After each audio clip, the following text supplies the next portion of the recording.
વિચારો, આપણી ચારે બાજુ માહિતી જ માહિતી છે, પણ આ બધા આંકડાઓ અને તથ્યોમાંથી કોઈ કામની વાત કેવી રીતે કાઢવી? જવાબ આમ તો એકદમ સિમ્પલ છે, ચાર્ટ્સ.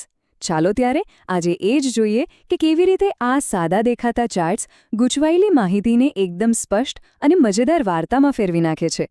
તો આજે આપણે શું શું જોવાના છીએ? પહેલાં આપણે જોઈશું કે સાવ સાદી નિશાનીઓથી ગણતરી કેવી રીતે થાય.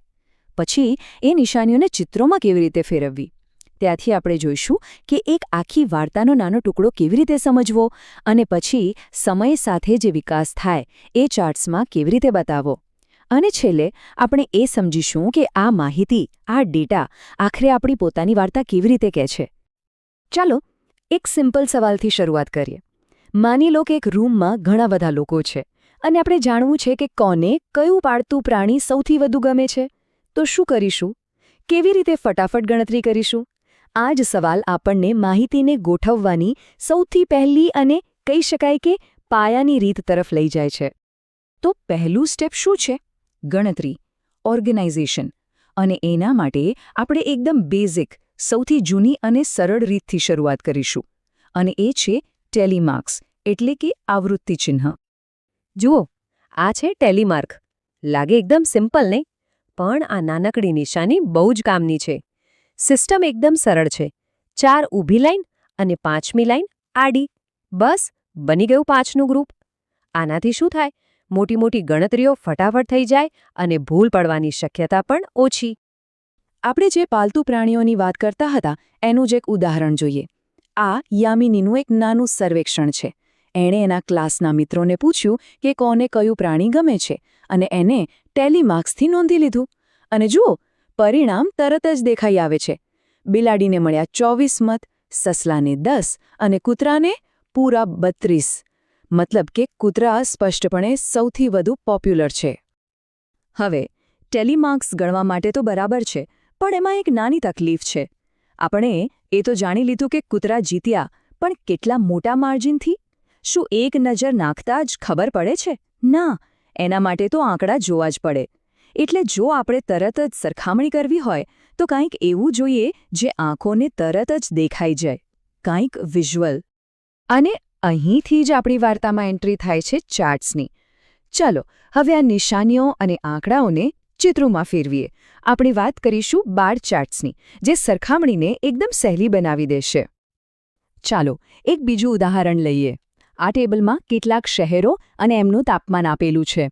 હવે જો મારે પૂછવું હોય કે સૌથી ગરમ શહેર કયું છે, તો શું કરવું પડે? આપણે દરેક લાઈન વાંચવી પડે.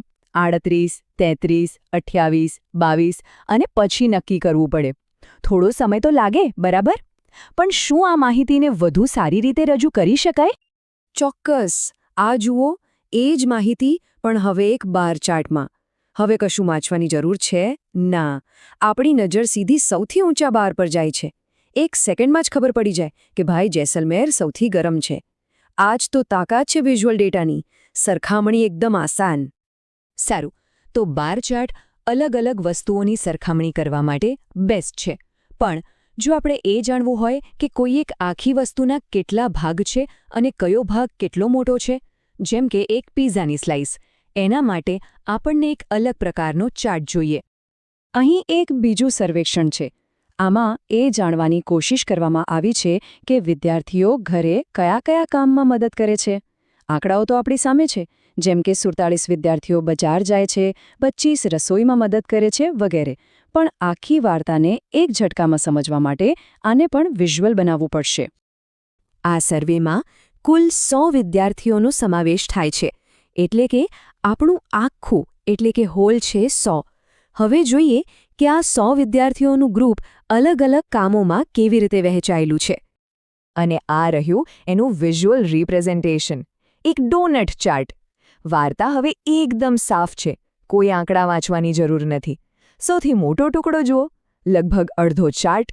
એ છે બજાર જવાનું કામ, જે 47% વિદ્યાર્થીઓ કરે છે. એના પરથી તરત જ ખ્યાલ આવી જાય કે આ જ મદદ કરવાની સૌથી સામાન્ય રીત છે. અત્યાર સુધી આપણે જે પણ ચાર્ટ જોયા એ એક સ્પેસિફિક સમયે લેવાયેલા ફોટોગ્રાફ જેવા હતા. બસ એક ક્ષણની માહિતી. પણ જો માહિતી સમયની સાથે બદલાતી હોય તો? જેમ કે કોઈ વસ્તુની વૃદ્ધિ થતી હોય. ચાર્ટ્સ આપણને ખાલી એક ફોટો જ નહીં, પણ સમયની સાથે ચાલતી એક આખી ફિલ્મ પણ બતાવી શકે છે. એને સમજવા માટે ચાલો એક ખૂબ જ રસપ્રદ અને સાચી ઘટના જોઈએ. આ વાત છે ઓસ્ટ્રેલિયાના સસલાની. આ એક એવી કહાણી છે જે બતાવે છે કે સમય જતાં વધતા આંકડા કેવી રીતે એક મોટી ચેતવણી બની શકે છે. આ ટેબલ જુઓ. શરૂઆતમાં હતા માત્ર 10 સસલા. 1 વર્ષ પછી થયા 18, બીજા વર્ષે 32, ત્રીજા વર્ષે 58. પેટર્ન દેખાય છે? સંખ્યા દર વર્ષે લગભગ બમણી થઈ રહી છે. અને ચોથા વર્ષના અંતે તો જુઓ, 108. ખાલી 10થી શરૂઆત કરીને 4 જ વર્ષમાં 100 પાર. આને કહેવાય વિસ્ફોટક વૃદ્ધિ. આ જે પેટર્ન છે, જેમાં વસ્તુઓ બમણી થતી જાય, એને ઘાતાંકીય વૃદ્ધિ કે એક્સપોનેન્શિયલ ગ્રોથ કહેવાય છે.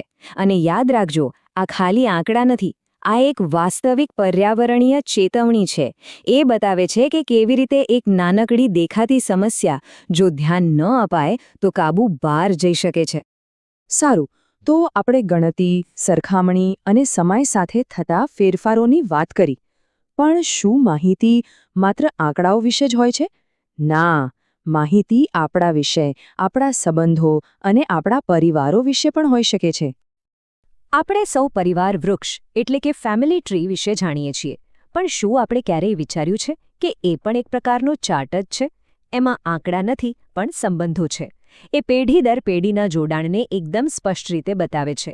માધવ, એના માતાપિતા, એમના માતાપિતા, આખી વાર્તા એક જ ચિત્રમાં ગોઠવાઈ જાય છે. તો આ આખી ચર્ચાનો સાર શું છે? એ જ કે ચાર્ટ્સ, ભલે એ સાદા ટેલિમાર્ક હોય કે ફેમિલી ટ્રી, એ માત્ર ચિત્રો નથી. એ વાર્તા કહેવાના ખૂબ જ શક્તિશાળી સાધનો છે. એ ગૂંચવાયેલી અસ્તવ્યસ્ત માહિતીને લઈને એને એક સરળ, સમજી શકાય એવી વાર્તામાં ફેરવી દે છે, જેથી આપણે આપણી આસપાસની દુનિયાને વધુ સારી રીતે સમજી શકીએ. આપણી આસપાસની દુનિયા માહિતીથી છલોછલ છે. દરેક આંકડા પાછળ, દરેક તથ્ય પાછળ એક વાર્તા છુપાયેલી છે. અને એ વાર્તા બસ કોઈના શોધવાની રાહ જોઈ રહી છે.